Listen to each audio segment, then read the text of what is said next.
Hello दोस्तों, हम सबकी पढ़ाई में आपका स्वागत है। आज के इस वीडियो में हम लोग class 8 science chapter first crop production and management उस चैप्टर में जितना एक्स्ट्रा क्वेश्चन आंसर है उसको डिस्कस करेंगे। आपका जो पहला क्वेश्चन है, why do we need food, food की जरूरत क्यों होती है। तो हम कह सकते हैं फूड हमें एनर्जी प्रोवाइड कराता है, हमें हेल्दी रखता है और हमारे सेल्स या जो फिर टिश्यू होते हैं उसके ग्रोथ में या फिर उसको रिपेयर करने में हेल्प करता है। और साथ ही साथ सेल या टिश्यू अगर डैमेज हो जाता है तो उसको रिप्लेस करता है। तो आपको यही 2-3 पॉइंट याद रखना है। तो हम लोग लिख सकते हैं we need food because it give us energy, keep us healthy and help us to grow as well as repair and replace damage and worn out tissue. आपका जो नेक्स्ट क्वेश्चन है, प्लांट और एनिमल अपना खाना कैसे लेता है। Plant अपना खाना खुद बनाता है, उस प्रोसेस को हम लोग फोटोसिंथेसिस कहते हैं। वहीं अगर एनिमल की बात करें तो एनिमल या तो प्लांट को या फिर दूसरे एनिमल को खाता है। इसी वजह से प्लांट को हम लोग ऑटोट्रॉपिक मोड ऑफ न्यूट्रिशन कहते हैं और आपको एनिमल को हेटेरोट्रॉपिक मोड ऑफ न्यूट्रिशन कहते हैं। तो याद रख सकते हो, प्लांट आपका ऑटोट्रॉपिक होता है और आपका एनिमल हेटेरोट्रॉपिक होता है। नेक्स्ट क्वेश्चन है, हमें मिट्टी को ढीला करना या फिर टर्न करना क्यों जरूरी होता है। पहले पॉइंट में आप लिख सकते हो लूज सॉइल की वजह से जो प्लांट रूट होता है वो इजिली मिट्टी के अंदर जा सकता है और साथ ही साथ जो हवा होता है वो भी इजिली लूज सॉइल में अंदर की तरफ जहां रूट होता है वहां तक पहुंच सकता है। और हम लोग दूसरे पॉइंट में लिख सकते हैं मिट्टी के अंदर जो पहले से ही माइक्रोब्स एंड अर्थवर्म्स प्रेजेंट होता है, लूज सॉइल उसके ग्रोथ में हेल्प करता है। यही आपका माइक्रोब्स या जो अर्थवर्म्स है मिट्टी में ह्यूमस ऐड करता है। यानी हम कह सकते हैं जो भी डेड प्लांट या एनिमल वेस्ट होता है जैसे कि काउ डंक होता है उसको यही माइक्रोब्स या अर्थवर्म्स डिकम्पोज करता है, जिसके वजह से हमारी जो सॉइल है उसको खाद मिलता है। और फिर साथ में लिख सकते हो जो माइक्रोब्स या जो अर्थवर्म्स है वो अपने आप में भी मिट्टी को टर्न करता है और लूज करता है। जब हम लोग सॉइल को टर्न करते हैं तो जो आपका नीचे में न्यूट्रिएंट रिच सॉइल होता है वो ऊपर आ जाता है और उस न्यूट्रिएंट को जब हम लोग क्रॉप्स को बोते हैं तो उस न्यूट्रिएंट का वो यूज कर लेता है। इसके वजह से क्रॉप अच्छे से ग्रो हो जाता है। आपका जो क्वेश्चन था why the soil need to be turn and loose, तो आप लिख सकते हो 3 point, it allows the root to go deeper into the soil and allowing air to reach the root. दूसरे पॉइंट में लिख सकते हो it help in growth of microbes and earthworms that add humus to the soil and turn and loose to the soil. तीसरे point में लिख सकते हो आप nutrient rich soil comes to the top and can be used by, जो कि important question है, Why is it important to level the field after plowing? Ploughing के बाद हम लोग फील्ड को लेबर क्यों करते हैं। तो पहले पॉइंट में लिख सकते हो फील्ड को लेबलिंग करने से जो मॉइस्चर का लॉस है वो कम हो जाता है। जब हम लोग फील्ड में प्लॉइंग करते हैं तो उस फील्ड में जो भी वाटर होता है वो इजिली इवापोरेट हो जाता है, लेकिन जैसे ही हम लोग लेबलिंग करते हैं तो आपका जो इवापोरेशन रेट है वो डिक्रीज कर जाता है, क्योंकि जो सरफेस एरिया है जब हम लोग लेबलिंग करते हैं तो वो रिड्यूस हो जाता है, जिसके वजह से आपका इवापोरेशन रेट बहुत कम हो जाता है। जब इवापोरेशन रेट कम हो जाएगा तो आपका जो वाटर का जो लॉस है वो भी कम हो जाएगा। इसी वजह से हम लोग कह सकते हैं जो मिट्टी में मॉइस्चर है वो एज इट इज बना रहता है। और हम लोगों को पता है जो मिट्टी में पानी है वो सीड को जर्मिनेशन करने में हेल्प करता है। नेक्स्ट पॉइंट भी हम लोग लिख सकते हैं जो आपका लेबल्ड फील्ड होता है उसमें वाटर लॉगिंग का जो प्रॉब्लम है वो रिड्यूस हो जाता है। यानी किसी एक जगह में बहुत सारा पानी नहीं रहता है, पानी आपका पूरे फील्ड में यूनिफॉर्मली रहता है, यानी एक जैसा रहता है। इसकी वजह से हम लोग कह सकते हैं कि आपका जो फील्ड है उसके हर एक क्रॉप्स को इक्वल अमाउंट में पानी मिल रहा होता है, तो आपका जो ग्रोथ होता है वो एक जैसा ही होता है। तो इसी वजह से क्रॉप्स का ग्रोथ भी एक जैसा होता है। जब हम लोग मिट्टी को प्लॉइंग कर लेते हैं तो मिट्टी का जो अपर लेयर होता है वो बहुत ज्यादा हल्का होता है, इसी वजह से हवा इसको एक जगह से दूसरी जगह उड़ा कर ले जाता है। जैसे कि अभी हम लोग डिस्कस किए थे, ये टॉप लेयर में न्यूट्रिएंट ज्यादा होता है। जब आपका टॉप लेयर ही आपके क्रॉप फील्ड से कहीं और चले जाएगा तो आपके क्रॉप फील्ड में जो ग्रोथ होगा क्रॉप्स का वो अच्छे ढंग से नहीं होगा। तो इसको बचाने के लिए हम लोग प्लॉइंग के बाद लेवल कर लेते हैं उस फील्ड को। लेवल करने से वो क्या होता है, जो आपका मिट्टी है वो एक समान हो जाता है और जो आपका अपर लेयर है वो हल्का सा टाइट हो जाता है, तो उसको हवा इजिली उड़ा के नहीं ले जा सकता है। और नेक्स्ट पॉइंट में आप लिख सकते हैं जब हम लोग प्लॉइंग करते हैं तो मिट्टी का बड़ा बड़ा आपका ढेला बन जाता है उस मिट्टी के ढेले को हम लोग इसी लेवलिंग के थ्रू तोड़ते हैं। बड़ा बड़ा जो आपका मिट्टी का ढेला होता है उसको हम लंप ऑफ सॉइल कहते हैं। अब इस इमेज में देख लो, इसी को लंप ऑफ सॉइल कहा जाता है। लेवलिंग के थ्रू बेसिकली इसी को हम लोग तोड़ते हैं। तो हम कह सकते हैं आपके लिए इंपॉर्टेंट क्वेश्चन है, why is it important to level the field after ploughing. तो यहाँ पे जो आपका 4 पॉइंट है इसको आपको नोट डाउन कर लेना है। जो हम लोग लेवलिंग करते हैं तो हम लोग 2 मेथड का यूज करते हैं। एक तो ऑक्स ड्राइवन स्क्रैपर जो कि आपका ट्रेडिशनल मेथड है, इसमें थोड़ा टाइम ज्यादा लगता है। आप देख सकते हो यहाँ पे ऑक्स है, यहाँ पे एक ना आपका लॉग होता है, इसी लॉग के ऊपर हम लोग खड़ा हो जाते हैं। जब आपका ऑक्स मूव करता है तो आपका जो मिट्टी है वो एक समान हो जाता है। हम लोग देख सकते हैं यहाँ पे इस फील्ड में प्लॉइंग के बाद यहाँ पे हम लोग पानी दे देते हैं, यानी इरिगेशन कर लेते हैं। इसकी वजह से मिट्टी इजिली टूट जाता है। दूसरे इमेज में आप देखो, इसको हम लोग लेजर लैंड लेवलर कहते हैं। यहाँ पे हम लोग ट्रैक्टर का यूज करते हैं और आपका जो लेवलर है उसको अटैच कर लेते हैं। इसके थ्रू हम लोग मिट्टी को प्लेन करते हैं। यहाँ पे देख लो, इरिगेशन नहीं किया हुआ रहता है और जो बड़ा बड़ा लम्स होता है इसको इजिली जो ये लेवलर है वो तोड़ देता है। अगर आपको एमसीक्यू क्वेश्चन पूछे कि हम लोग जो लेवलिंग करते हैं किसके थ्रू करते हैं, तो 2 नाम याद रख सकते हो, एक आपका ऑक्स ड्राइवन स्क्रैपर, दूसरा लेजर लैंड लेवलर। और आपका जो नेक्स्ट क्वेश्चन है कि जो फार्मर सीड यूज करता है वो सीड कैसा होना चाहिए, तो इसमें आप 2-3 पॉइंट लिख सकते हो। सबसे पहले जो सीड होगा वो गुड क्वालिटी होना चाहिए, क्लीन हेल्दी होना चाहिए और साथ ही साथ वो सीड हाई यील्ड होना चाहिए। हाई यील्ड का मतलब होता है जो फसल होता है उसकी अच्छी उपज। दूसरे पॉइंट में हम लोग लिख सकते हैं जो हम लोग राइट वैरायटी ऑफ सीड को सेलेक्ट करते हैं उसके लिए हम लोग मिट्टी, क्लाइमेट, इरिगेशन मेथड और जो आपका दूसरा फैक्टर है उसको भी देखते हैं। उसके बाद ही हम लोग जो सीड है उसको सेलेक्ट करते हैं। तो आपको बस इतना ही लिख देना है, जो आपका सीड है वो अच्छी क्वालिटी का होना चाहिए, क्लीन हेल्दी होना चाहिए और आपका हाई यील्ड होना चाहिए। और साथ साथ जो आपका दूसरा पॉइंट है को भी आप लिख सकते हैं। आपका जो नेक्स्ट क्वेश्चन है, how to separate damage seed from healthy seed. Healthy seed से हम लोग डैमेज सीड को कैसे सेपरेट कर सकते हैं। यहाँ जो इमेज है इसको देखो आप लोग, जो आपका डैमेज सीड होता है बेसिकली अंदर से वो खोखला होता है, होलो होता है। इसके वजह से उसका जो वेट होता है हेल्दी सीड से कम होता है। तो जैसे ही हम लोग सीड को पानी में डालते हैं, जो आपका डैमेज सीड होता है वो पानी के ऊपर आ जाता है और जो आपका हेल्दी सीड होता है भारी होने की वजह से आपका जो बीकर है उसके बॉटम में सेटल हो जाता है। ऐसे ही हम लोग हेल्दी सीड से डैमेज सीड को अलग करते हैं। अगर लार्ज क्वांटिटी में आपके पास सीड है, हम लोग इसके लिए बकेट यूज कर सकते हैं या फिर एक बड़ा सा ड्रम यूज कर सकते हैं। यहाँ पे आप देख लो, जैसे कि आपका सीड है, इसको हम लोग बकेट में डाल के थोड़ा सा जो आपका लकड़ी का लॉग है उससे हम लोग मिला लेते हैं, उसके बाद कुछ देर तक छोड़ देते हैं। तो आपका जितना भी डैमेज सीड होगा वो आपका पानी के ऊपर लेयर में तैरता हुआ नजर आएगा। उसको फिर हम लोग फिजिकली मेथड यानी हाथ से उठाकर बाहर कर देते हैं। तो जो भी सीड आपका बॉटम में सेटल्ड है बेसिकली हेल्दी सीड होगा वो। तो हम लोग लिख सकते हैं, put this seed in water, damage seed are hollow and lighter and thus float on water, good and healthy seed sink in water and settle down. Next question, what precaution should be taken while sowing? जब हम लोग बीज को बोते हैं तो हमें क्या क्या प्रिपरेशन लेना होता है, इस क्वेश्चन को भी आप लोग इम्पोर्टेंट कर सकते हो। पहले पॉइंट में लिख सकते हो, जो भी हम लोग सीड को सेलेक्ट करेंगे वो हेल्दी होना चाहिए और आपका हाई यील्ड होना चाहिए।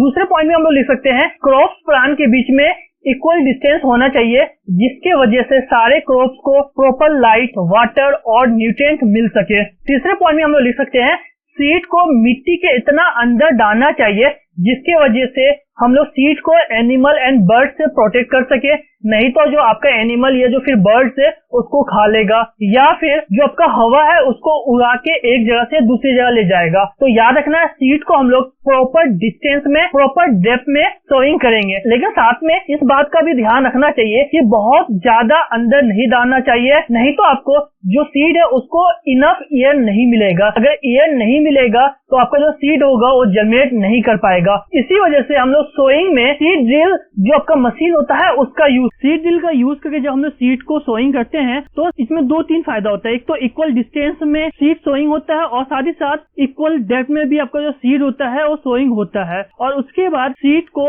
मिट्टी से कवर अप कर दिया जाता है जिसकी वजह से जो आपका बर्ड्स है उसको खा नहीं सकता है या जो फिर हवा है उसको उड़ाकर एक जगह से दूसरी जगह नहीं ले जा सकता है। तो basically advantage of seed drill है। नेक्स्ट क्वेश्चन है, why it is better to sow seed uniformly. Seed को जो हम लोग यूनिफॉर्मली बोते हैं वो हमारे लिए क्यों फायदा होता है। सीड को अप्रोप्रिएट डिस्टेंस पे बोने की वजह से जो आपका ओवर क्राउडिंग है उसको हम लोग अवॉइड कर पाते हैं। इसी वजह से जितने भी क्रॉप्स प्लांट है उसको प्रॉपर सनलाइट और साथ ही वाटर और न्यूट्रिएंट मिलता है। नेक्स्ट क्वेश्चन है मैन्योर और फर्टिलाइजर को सॉइल में हम लोग क्यों ऐड करते हैं? तो हम लोग लिख सकते हैं जब हम लोग एक ही फील्ड में बार बार क्रॉप्स को ग्रो करते हैं तो क्रॉप्स के ग्रोथ के लिए न्यूट्रिएंट रिक्वायर्ड होता है जिसको क्रॉप सॉइल से लेता है। इसी वजह से कुछ समय के बाद सॉइल के अंदर जो न्यूट्रिएंट है उसकी कमी हो जाती है। कमी को फुलफिल करने के लिए हम लोग मैन्योर या फिर जो फर्टिलाइजर है उसको ऐड करते हैं। इसमें जो मैन्योर फर्टिलाइजर है उसको भी थोड़ा सा समझ लेते हैं। फर्टिलाइजर आपका डायरेक्टली जो न्यूट्रिएंट है वो एड ऑन करता है क्रॉप्स को, और जो आपका मैन्योर है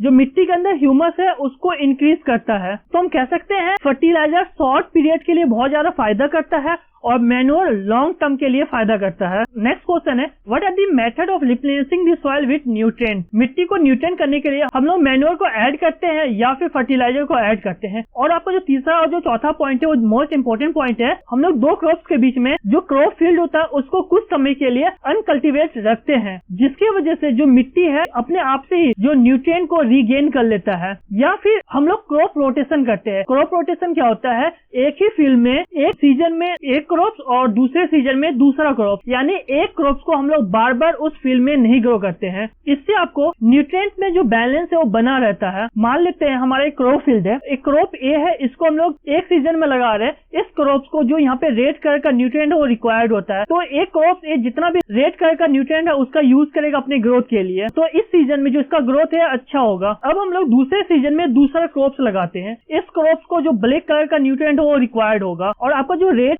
कलर का जो न्यूट्रिएंट है इसको जो पहला सीजन में जो हम लोग क्रॉप्स लगाए थे उसको यूज कर लेता है। हमारे फील्ड में वो रेड कलर का न्यूट्रिएंट कम हो गया, लेकिन इस क्रॉप्स को तो रेड कलर का न्यूट्रिएंट नहीं चाहिए, ब्लैक कलर का न्यूट्रिएंट चाहिए, तो ब्लैक कलर का न्यूट्रिएंट यूज करेगा, इसका ग्रोथ फिर से अच्छा होगा। लेकिन तब तक ये जो हमारी मिट्टी है उसके पास कैपेसिटी होता है कि अपने न्यूट्रिएंट को खुद ब खुद रिटेन कर जाए। तो दूसरे सीजन में मिट्टी क्या करेगा कि आपका जो रेड कलर का न्यूट्रिएंट है उसको बनाना स्टार्ट करेगा। अब हम लोग तीसरे सीजन की बात कर लेते हैं। उसमें अगेन अगर रेड कलर न्यूट्रिएंट वाला क्रॉप्स लगाएंगे, यहाँ पे देखो रेड कलर का जो न्यूट्रिएंट है फिर से जमीन अपने आप से बना लेता है, तो ये जो क्रॉप्स है ये रेड कलर का न्यूट्रिएंट को यूज करेगा, अगेन इसके ग्रोथ में ये हेल्प करेगा, तो फिर आपको फसल की अच्छी उपज होगा। क्रॉप रोटेशन से यही फायदा होता है। अगर एक ही क्रॉप्स को बार बार सॉइल में ग्रो करते हैं तो आपका जो एक ही कलर का जो न्यूट्रिएंट है वो यूज करता है, तो हमारी मिट्टी के पास वो न्यूट्रिएंट खत्म होना स्टार्ट हो जाता है। इसी वजह से 2-3 सीजन के बाद जो क्रॉप्स की जो क्वालिटी और जो क्वांटिटी में फर्क होना स्टार्ट हो जाता है। इसी वजह से हम लोग फर्टिलाइजर को यूज करते हैं।